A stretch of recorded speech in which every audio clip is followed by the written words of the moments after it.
Assalamualaikum warahmatullahi wabarakatuh.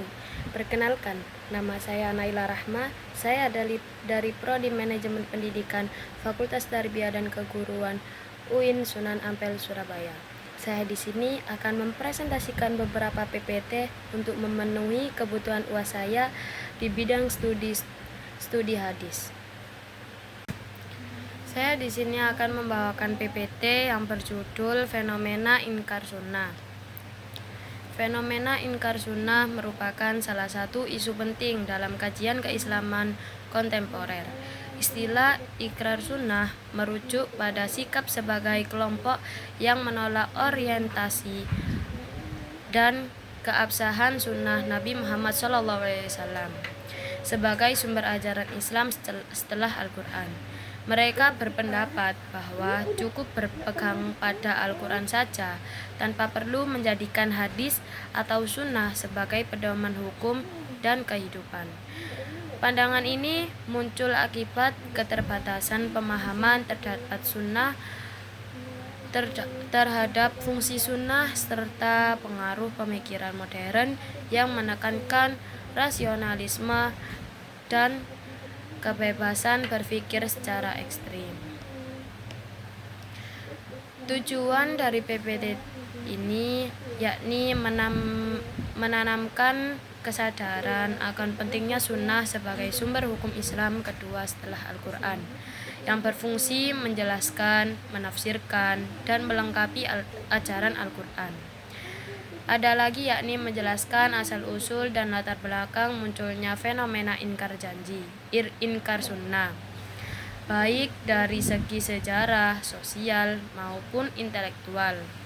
Ada lagi yakni memperkuat keyakinan dan komitmen umat Islam agar tetap berpegang teguh pada Al-Quran dan sunnah secara utuh dalam kehidupan beragama. Pengertian Inkar buku memahami ilmu hadis oleh Asep Herdi, bahwa inkar sunnah secara bahasa terdiri dari dua kata, yakni inkar dan sunnah. Kata inkar berasal dari kata angkara yunkiru, yang artinya menolak atau mengingkari, sedangkan sunnah memiliki arti jalan yang dijalani, terpuji atau tidak. Bahwasanya inkar sunnah adalah sebagai suatu nama atau aliran sesuatu paham keagamaan dalam masyarakat Islam yang menolak atau mengingkari sunnah untuk dijadikan sumber dan dasar syariat Islam. Kelompok yang ingkar sunnah ini disebut juga ingkarus sunnah.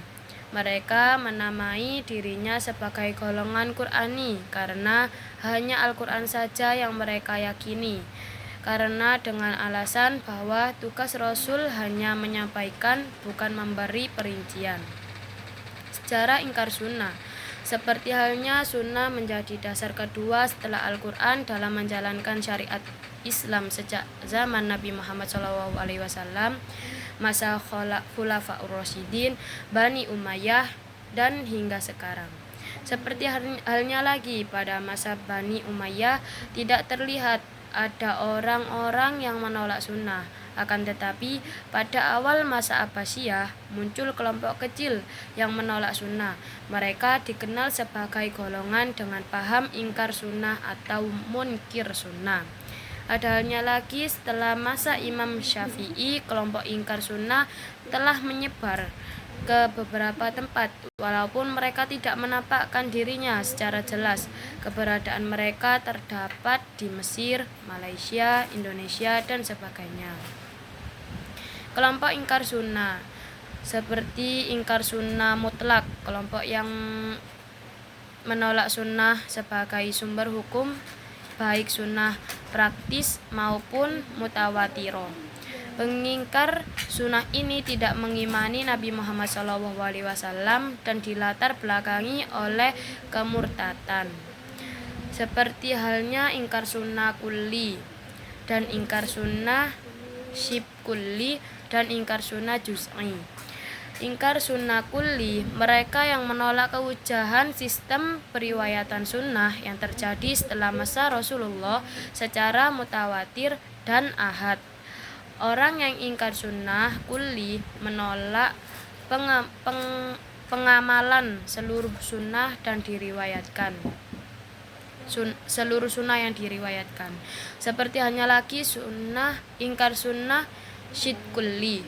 Mereka yang menerima hadis mutawatir saja dan menolak seluruh sunnah ahad. Namun mereka menyebut bahwa hadis mutawatir tidak mungkin terjadi karena sulitnya persyaratan yang ditentukan oleh para ulama. Yang terakhir ada ikrar sunnah juz'i. Pengingkar sunnah juz'i adalah orang-orang yang menolak sunnah ahad yang sahih karena menganggapnya bertentangan dengan Al-Quran dan bertentangan dengan sains.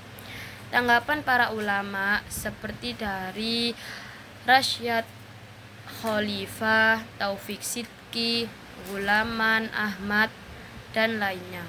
Seperti tanggapannya Rasyad Khalifah. Dia adalah seorang tokoh inkar sunnah yang berasal dari Mesir, kemudian menetap di Amerika.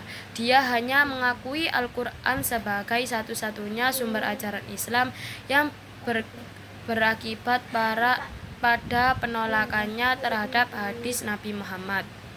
Yang kedua ada pendapat Taufik Sidki. Tokoh ini berasal dari Mesir. Dia menolak hadis Rasulullah dan menyatakan bahwa Al-Quran adalah satu-satunya sumber ajaran Islam. Dia juga menyatakan bahwa tidak ada satupun hadis Nabi Muhammad yang dicatat pada masa beliau masih hidup dan baru dicatat jauh dari setelah Nabi wafat. Yang ketiga dari pendapat Ghulam Ahmad.